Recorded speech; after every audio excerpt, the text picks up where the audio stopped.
Sir, you're a medical doctor. You're here for a second day class. Yeah. What do you think about the class yesterday? Give me my mic.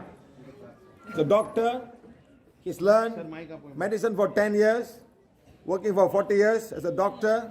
He came to class yesterday.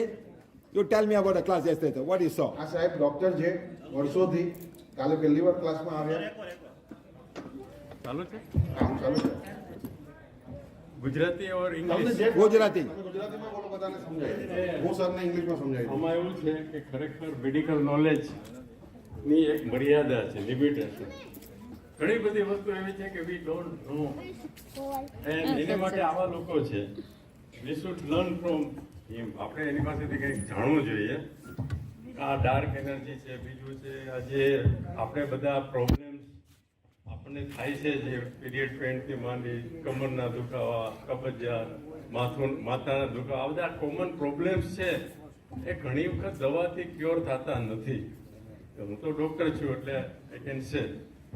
એટલે તો પછી એને કરવું શું? કારણ કે દવા સતત ખાવાથી શરીર બગડે છે, આપણી કિડની બગડે છે, બધા પ્રોબ્લેમ છે.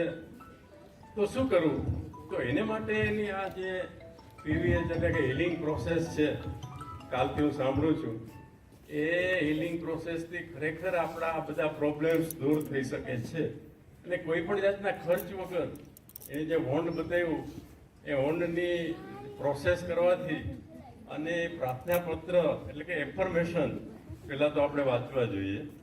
અને એફર્મેશન વાંચી બધાની ક્ષમા માગવાની, કારણ કે આપણાથી ભૂલો તો થતી જ હોય.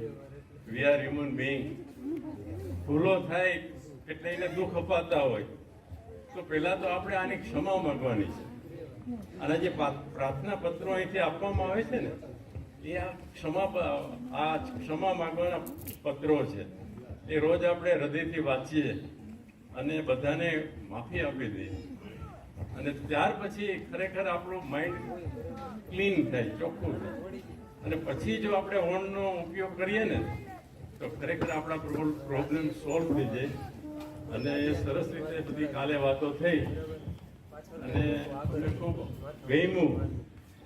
અને સાહેબ એ પણ વાત કરી કે જે આપણને બધું આપે છે ડિવાઇન પાવર તો છે જ, પણ ડિવાઇન પાવર દ્વારા સૂર્ય, ચંદ્ર, આ પૃથ્વી માતા, આ વૃક્ષ વનસ્પતિ એ બધા જ આપણને આપે છે.